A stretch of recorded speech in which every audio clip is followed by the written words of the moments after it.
We innovate healthcare.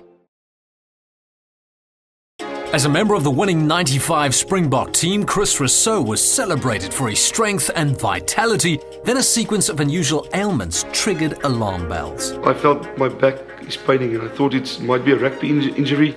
Eventually pain became so immense or intense that I had to go to a doctor. So then a guy said to me, Chris, but there might be something wrong, you know. So they thought it's a kidney that stopped. And eventually they opened the kidney, put a feather in. When I got home, the pain was even worse. And we went back and then the guy said to me, no, there's something wrong. I might have cancer. Despite his retirement, Chris was still the picture of optimal health. He didn't smoke or drink and strive to maintain his fitness levels. So needless to say, the idea of cancer caught him off guard. We did all the tests and he had, besides the large lymph nodes in the abdomen, he had also large lymph nodes in the mediastinum, that's next to the heart and the root of the lungs. We did the bone marrow biopsy and it showed positive cells in the bone marrow, so he had a very advanced stage 4 lymphoma. Lymphoma is a cancer that occurs in the lymphocytes, a type of cell that forms part of our immune system. Since the 19th century, we've discovered over 70 different types of lymphoma, making this disease the most common of the blood cancers. Cancer looks like a very far distant family or relative.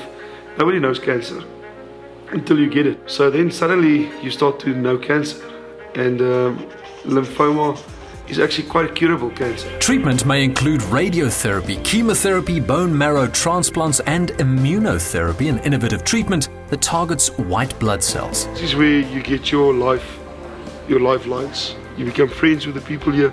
The cancer family are so open. Everybody talks about their sickness, and it's a pity you can't take all the stories and show it to the world.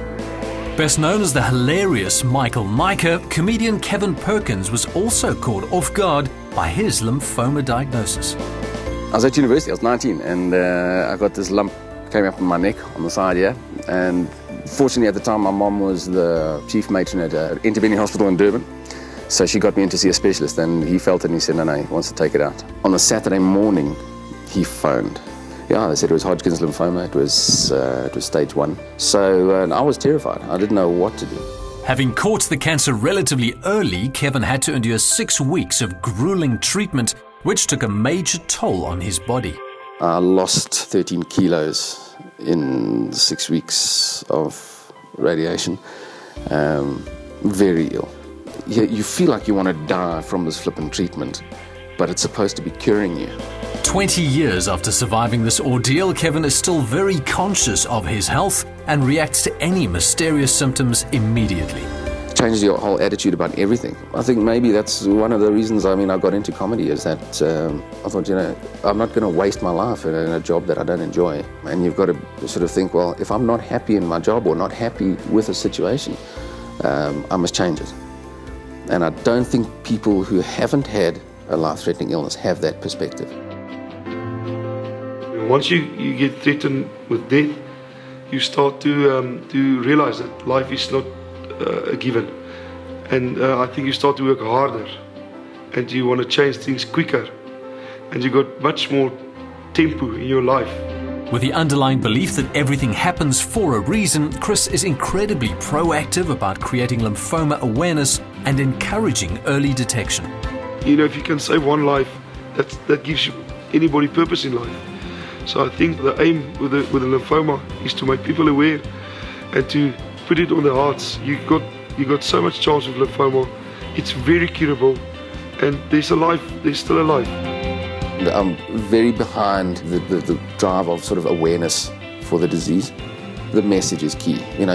You've got this massive recovery rate for early detection, but if you leave it, the results of that are just too dire to contemplate, so people need to be made aware of it.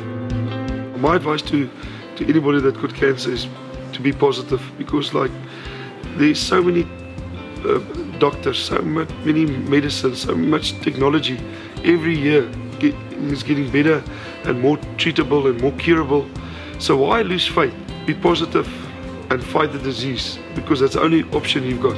Great advice, Chris. Early detection saves lives, so be sure to go for regular checkups and investigate any suspicious symptoms immediately.